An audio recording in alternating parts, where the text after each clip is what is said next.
Hoy, hindi sa'yo yun! Gulo ka eh! Hoy, bago napatong pakamatay niya. Posisyon natin dahil sa kanina nag-usap na red sauce ka. Pwede ka rin mag-uno pala, wala sila. Kung mag-uuno, yung red soy, o pwede ka mag-sauce pag nagkasama tayo. JR, press ka. Mag-uuno ka. Magdudos ako. Minsan uuno rin ako. Ang ilang press 4 ka. Tandaan yung posisyon nyo. Edmar, Tiro, press, David 5 ka. Parehong gagawin mo yung laksan. Magta-trapping tayo. Ang mag-full court press, sinanoy, sinaray, minsan.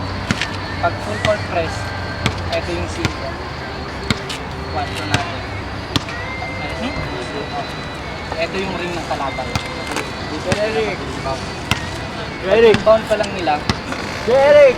Maganda ba ba eh? Pagkuha dito, usual ang